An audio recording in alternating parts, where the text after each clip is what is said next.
નમસ્કાર દોસ્તો, શ્રીજી ક્લાસીસમાં તમારું સ્વાગત છે. જો તમે અમારી ચેનલ પર નવા હોય તો અમારી ચેનલને સબસ્ક્રાઇબ કરો, અમારો વિડીયો ગમે તો એને લાઈક કરો અને તમારા મિત્રો સાથે શેર કરો.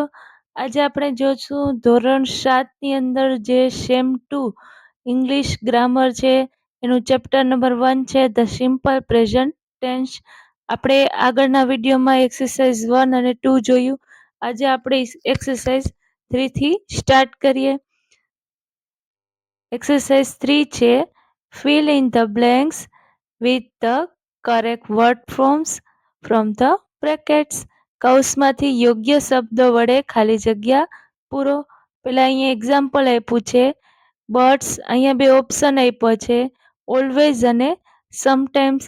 અહીંયા જે ખાલી જગ્યા આપી હોય એને અનુરૂપ આપણે આન્સર લખવાના રહેશે. The birds always fly in the sky. આપણે જોઈ શકીએ કે અહીંયા ઓલવેઝ એટલે હંમેશા, એટલે બર્ડ છે એ હંમેશા આકાશમાં ઉડે છે.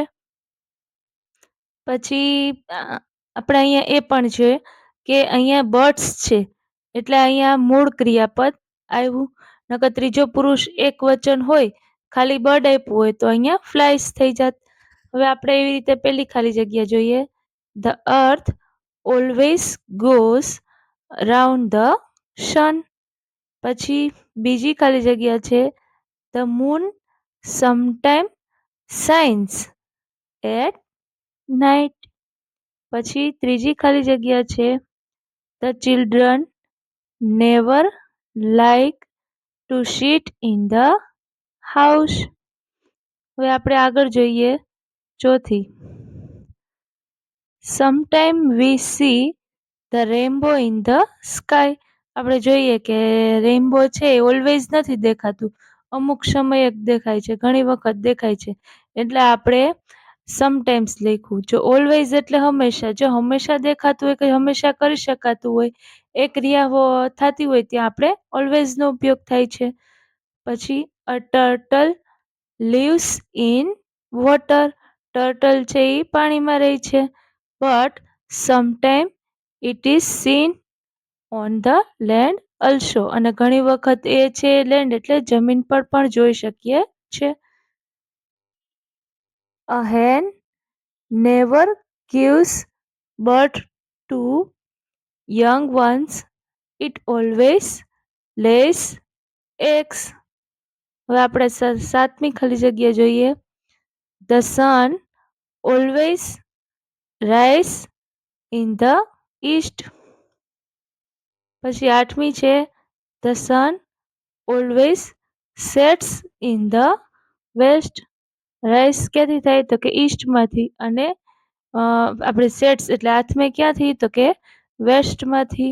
એવી રીતે આપણે ચોથી એક્સરસાઇઝ જોઈએ. fill in the blanks using the word given in the brackets. કૌંસમાં આપેલા શબ્દો વડે આપણે ખાલી જગ્યા પૂરો. અહીંયા આપણે જોઈ શકીએ કે WHO હુ એટલે કોણ, જ્યારે કોણ વડે પ્રશ્ન પૂછવામાં આવે ત્યારે હુનો ઉપયોગ થાય છે. પછી WHAT વોટ એટલે શું, જ્યારે શુંથી પ્રશ્ન પૂછવામાં આવે ત્યારે વોટનો ઉપયોગ થાય છે. પછી WHERE વેર એટલે ક્યારે, અને વેન એટલે ક્યાં, જે સમય દર્શાવે છે ત્યારે વેનનો ઉપયોગ થાય છે. હવે આપણે જોઈએ પેલી ખાલી જગ્યામાં blank do you go to play in the garden. તો એમાં આવશે when. When do you go to in the garden. તમે ગાર્ડનમાં ક્યારે રમવા જાઓ છો. એના પછી છે where does you father work. અહીંયા વોટથી પણ તમે ખાલી જગ્યા બનાવી શકો છો. પછી ત્રીજી ખાલી જગ્યા બનશે હુ વાળી. હુ બ્રિંગ અ લેટર. પછી ચોથી ખાલી જગ્યા છે વેન ડઝ મધર કુક. પછી પાંચમી ખાલી જગ્યામાં આવશે where does Rohan keep his pet. એના પછી છઠ્ઠીમાં આવશે when does Nitin come home. એના પછી સાતમી ખાલી જગ્યામાં આવશે where do the boys play on the Sunday. પછી આઠમી ખાલી જગ્યામાં આવશે who sings bhajan in the temple. Temple એટલે મંદિર. મંદિરમાં કોણ ભજન ગાય છે? એના પછી 9મી ખાલી જગ્યા બનશે when does Manubhai open his shop. Manubhai છે એની શોપ છે એ ક્યારે ખોલે છે? ઓપન એટલે ખોલવી. When do Raj and Ravi get up every day? Raj and Ravi છે એ ક્યારે ઉઠે છે? એવરી ડે એટલે દરરોજ. દરરોજ ક્યારે ઉઠે છે? Where does Mayur seat? પછી છેલ્લી ખાલી જગ્યામાં આવશે હુ ટીટ્સ યુ ગુજરાતી? હવે એવી રીતે આપણે એક્સરસાઇઝ નંબર 5 જોઈએ.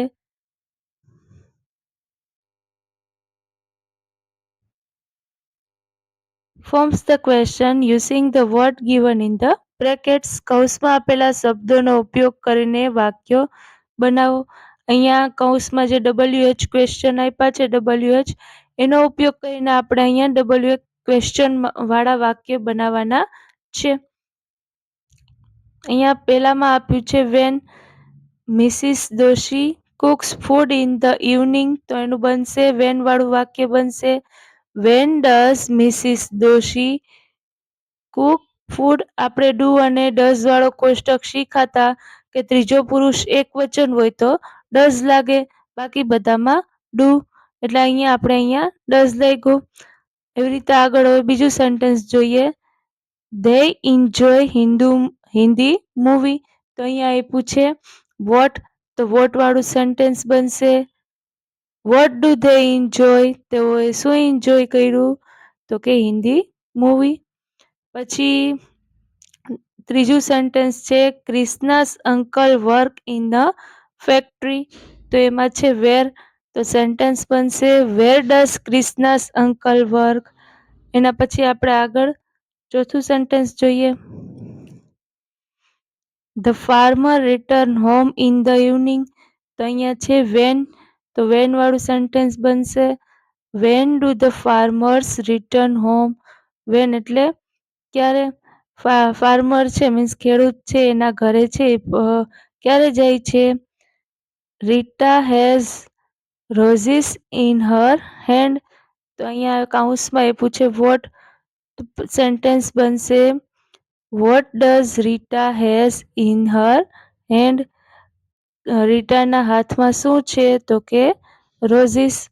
પછી છે છઠ્ઠું સ્વાપ્નિલ લીવ્સ ઇન ભાવનગર, તો આપણે વેર વાળું સેન્ટેન્સ બનાવવાનું છે વેર ડઝ સ્વાપ્નિલ લીવ?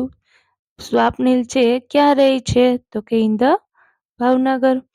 પછી આપણે જોઈ શકીએ કે સાતમું સેન્ટેન્સ છે Priyam and Rahul play badminton every day, તો હુ વાળું સેન્ટેન્સ બનાવવાનું છે, તો બનશે સેન્ટેન્સ હુ play badminton every day?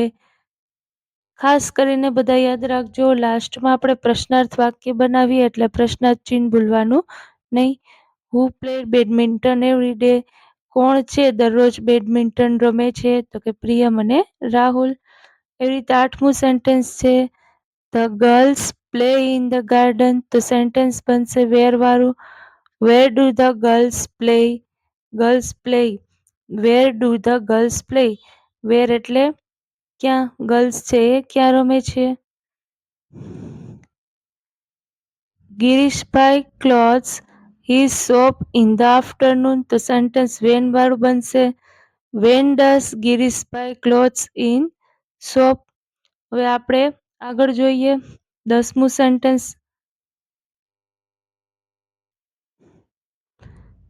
Kamal drink milk, એમાં વોટ વાળું સેન્ટેન્સ બનાવવાનું છે, તો બનશે વોટ ડઝ કમલ ડ્રિંક?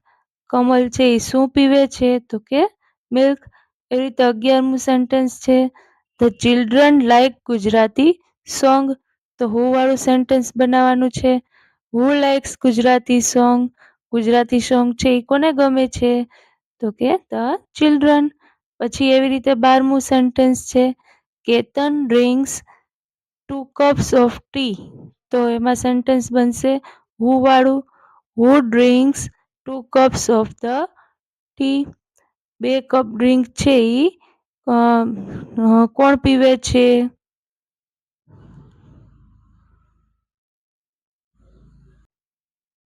આવી જ રીતે આપણે આગળ એક્સરસાઇઝ આવતા વિડીયોમાં જોશું.